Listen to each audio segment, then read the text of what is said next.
You know when you find it hard to get the results you said you wanted? When pursuing results, here's how winners act.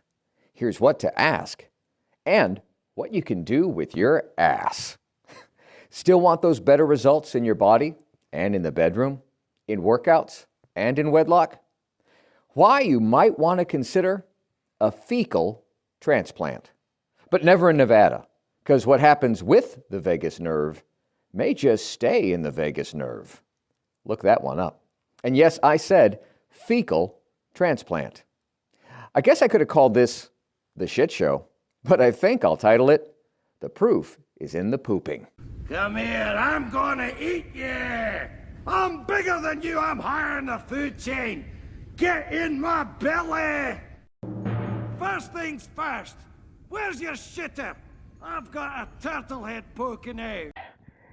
And it's time for another unbuckled bumpy ride with your guide, the stark raving LEAN-atic himself. I'm Jim. Let's jump right in again.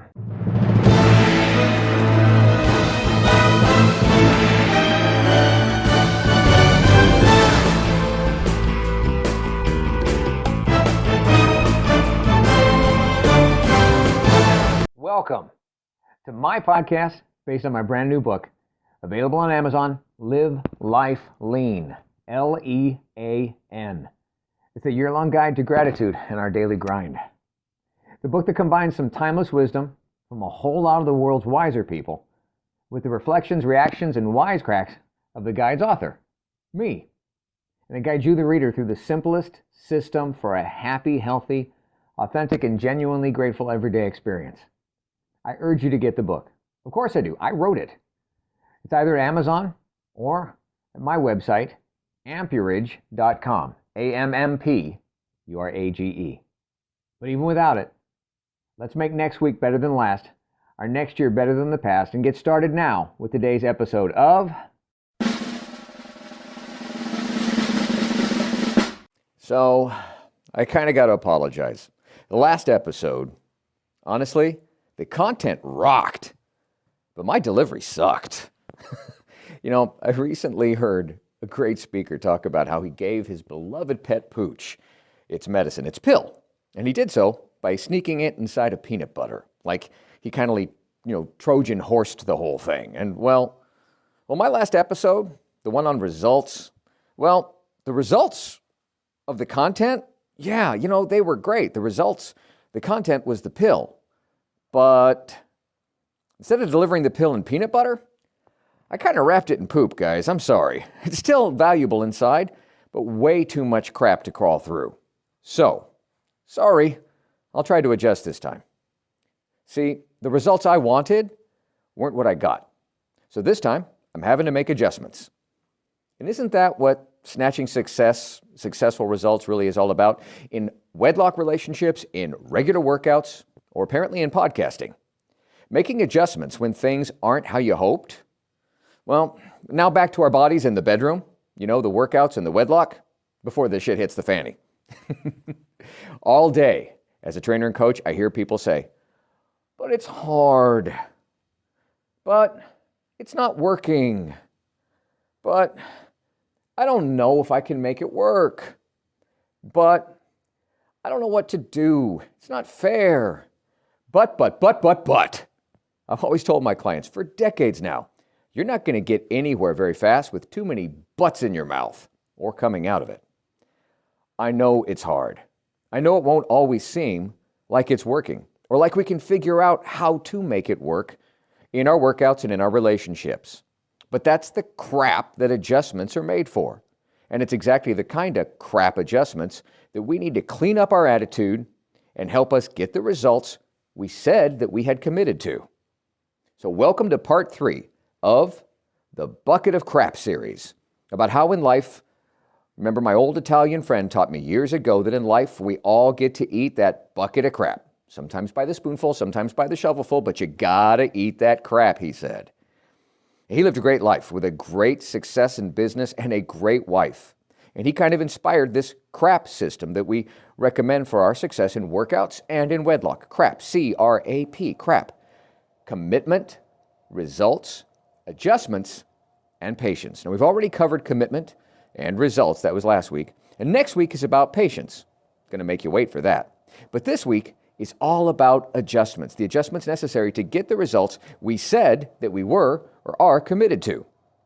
But what are the adjustments necessary to get us from, here or even way back when to way ahead up over there, even when we're facing resistance and turbulence and bumpy roads and we get blown off course? I remember decades ago hearing someone speak about the importance of course correction and how, on average, the typical flight from LA to Honolulu had to adjust and how often and course correct so many countless times because, on average, the plane itself went off course like 90% of the time. Off course 90% of the time?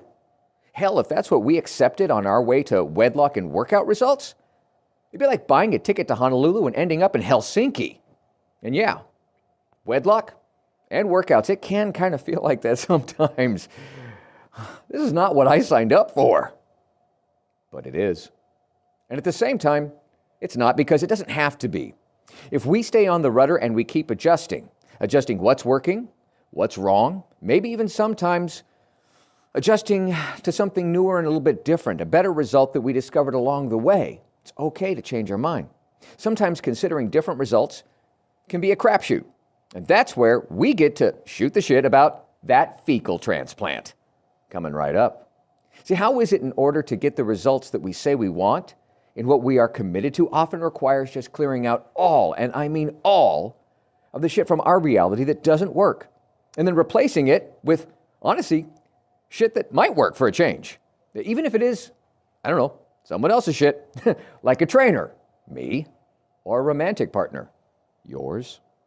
When you feel stuck, wondering why things aren't going how we want in both our workouts and wedlock? Well, it just sometimes doesn't seem to make sense. I have 3 options for you here. You can either pick from the 15 actions I'm going to tell you about later that you can try, or you could just ask 4 questions, or of course, there's still the fecal transplant approach. So basically, it's 15 acts, or just 4 asks, or the one about the ass. So sit down, wiggle your butt, get comfy, and let's talk. What is and how does a fecal transplant have crap to do with my results in workouts and wedlock? Well, here's what a fecal transplant is. Technically, it's called a fecal microbiota transplant, or FMT. It's also known as a stool transplant. In the process of transferring fecal bacteria and any other microbes that are in there from a healthy individual into another person, to another individual. FMT is an effective treatment for what we call C. diff. Okay, it's an infection. Is it effective? Yes. Does it have side effects? Yeah, maybe. And it's like the, expected to be stuff, diarrhea, abdominal cramps, pain, low-grade fever maybe, a little bit of bloating, some flatulence, and of course, constipation. But there's also incidences with the recipients of other people's fecal stools actually took on the physical characteristics of the donor where they came from. Like people who were lifelong skinny getting overweight from an obese donor with no other explanation. Like adult onset diabetes from the donor. And hypertension, just like the dookie donor. Yeah. So taking on other people's crap can be for a good reason, but can honestly have some shitty side effects. Yes, pun intended. And now, what's that got to do with workouts and wedlock? Well, sometimes our same old shit, your same old shit won't get the job done. Sometimes you do got to accept and take on somebody else's shit. And yeah, I mean that, because let's face it, you don't want it. To you, it stinks. And it feels like crap that you don't want and won't work. You don't want all that crap to be transplanted into your life, into your reality. But it might work. And there's risk, just like the real fecal transplants. It can be a freaking messy shit show. So it's not for everyone. But there's options. See, earlier I mentioned, if not the fecal transplant approach, well, it's okay, so let's just flush that one for now. There were 15 actions that you could try, or just 4 questions that you could ask. And seeing as how I am the ask master, I'm going to save those 4 questions, I'm going to save them as the best for last. So here come the acts, the 15 actions that you can try to help and adjust to get the results you said you wanted and were committed to. 15 acts, they're coming at you lightning quick like, so here they are in no special arrangement. Yeah, right, sure, it's me. So okay, you want results? Try this. Get specific and get sleepy. Be strategic and a little sneaky. Make them significant to be successful. Try some setup and then just set it and get forgetful. Hey, smile nicely and just shut up. Shepherd your strengths and your second string stuff. Start saying no and use some self-denial. And when you're flailing, try failing. It's okay to suck once in a while. Now, for your copy of the 15 Acts, hit me up on LEAN-atics.com. But hell, 15 Acts, it might as well call it the Book of Acts. Yeah, I kind of went all biblical on you there. Biblical and fecal all in the same podcast. But listen, here they are. Be specific. Being more specific about your efforts and the results brings you clarity and power. Get sleepy means prioritizing sleep because that'll jack up your cognitive ability and helps your immunity. If being strategic seems like your thing, then focus on the strategy and the process more than just the start and the finish. Now, there's really ambitious types out there, and they can actually get sneaky. If you're really ambitious, get sneaky by actually overshooting your expressed desired goal. And maybe that makes hitting it a little easier by just going to it along the way. Now, you can make it significant enough that you are becoming like emotionally attached, and this is personalized as a result that you want.